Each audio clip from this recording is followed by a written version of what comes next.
अस्सलामुअलैकुम, आप देख रहे हैं इस्लामिक ऑफिशियल अपलोड्स। आज हम बात करने जा रहे हैं क़िबला अव्वल मस्जिद अल अक्सा के बारे में। मस्जिद अल अक्सा यानी बैतुल मुक़द्दस ये दुनिया के सबसे पुराने शहर यरूशलेम यानी कुद्स में है। मस्जिद अल अक्सा सिर्फ मुसलमानों के लिए ही मुक़द्दस नहीं है, इसे ईसाई और यहूदी भी मुक़द्दस मानते हैं। यहूदी इसे यूँ मुक़द्दस समझते हैं कि यहाँ हज़रत सुलेमान अलैहिस्सलाम ने अदीम व शान इबादत गाह यानी हैकले सुलेमानी तामीर करवाई थी। ईसाई इसे इस तरह अहम जानते हैं कि यहीं से हज़रत ईसा अलैहिस्सलाम ने तालीम व तबलीग का सिलसिला जारी रखा था, और मुसलमानों के लिए ये जगह इसलिए मुक़द्दस है कि यहीं से सरवर कौनैन हज़रत मुहम्मद सल्लल्लाहु अलैहि वसल्लम ने सफ़र मेराज किया था। बस इतना ही नहीं, ये बहुत से अंबिया इकराम की सरज़मीन रही है। हज़रत इब्राहीम अलैहिस्सलाम ने फ़िलिस्तीन के तरफ ही हिजरत फरमाई थी। अल्लाह ताला ने हज़रत लूत अलैहिस्सलाम को उस अज़ाब से निजात दिलाई थी जो उनके कौम पर इसी जगह नाजिल हुई थी। हज़रत दाऊद अलैहिस्सलाम ने इसी सरज़मीन पर अपनी सल्तनत रखी और यहीं पर अपना एक महराब तामीर करवाया था। हज़रत सुलेमान अलैहिस्सलाम इसी मुल्क पर बैठकर पूरे जहां पर हुकूमत किया करते थे। हज़रत ज़करिया अलैहिस्सलाम का महराब भी इसी शहर में है, और हज़रत ज़करिया अलैहिस्सलाम भी बैतुल मुक़द्दस में दफन है।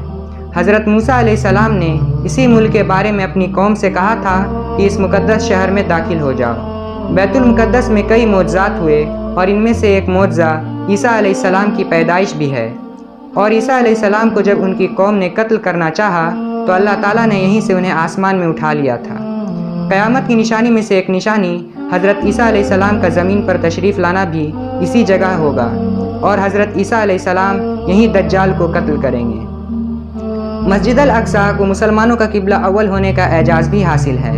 हिजरत के बाद जिब्राईल अलैहिस्सलाम ने दौरान नमाज अल्लाह ताला के हुक्म से हज़रत मुहम्मद सल्लल्लाहु अलैहि वसल्लम को मस्जिद अल अक्सा से मस्जिद अल हरम की तरफ रुख करा गए थे। मस्जिद अल अक्सा यानी बैतुल मुक़द्दस मस्जिद अल हरम के बाद दूसरी मस्जिद बनाई गई थी।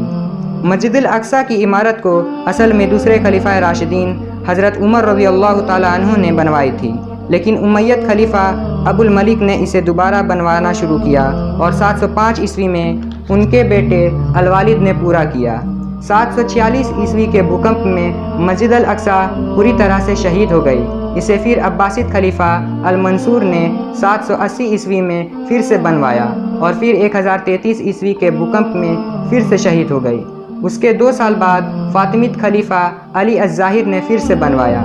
जब 1099 ईस्वी में सलेबियों ने बैतुल मुक़द्दस पर कब्ज़ा कर लिया तो उन्होंने मस्जिद को चर्च की तरह इस्तेमाल किया, लेकिन फिर सुल्तान सलाहुद्दीन अय्यूबी ने इसे दोबारा फ़तह किया, और सलाहुद्दीन अय्यूबी ने सलेबियों को शिकस्त दी। मगर बहुत अफसोस से कहना पड़ रहा है कि आज ये मुक़द्दस सरज़मीन हम मुसलमानों के हाथों से धीरे धीरे करके जा चुकी है, और यहाँ पर पूरे आलम इस्लाम के सीने में खंजर मारकर नाजायज़ तरीके से यहूदियों को दुनिया भर से बसाया जा रहा है, मगर इस पर कोई आवाज़ नहीं उठाते। और फ़िलिस्तीन में आए दिन मुसलमानों पर जुल्म व सितम किया जा रहा है। यहूदी मुसलमानों के हक़ को छीनते जा रहे हैं। हम मुसलमानों को इस पर आवाज़ उठानी चाहिए। अल्लाह ताला फ़िलिस्तीन के मुसलमानों की मदद फरमाए, और हम मुसलमानों को फिर से वह सुनहरा दौर दिखाए। अगर आपको हमारी वीडियो पसंद आई तो हमारे वीडियो को लाइक करें, और मज़ीद वीडियोज़ के लिए हमारे चैनल को सब्सक्राइब करें और बेल आइकन दबा दें। अब आपसे अगली नई वीडियो में मुलाकात होगी, तब तक के लिए अल्लाह हाफिज़।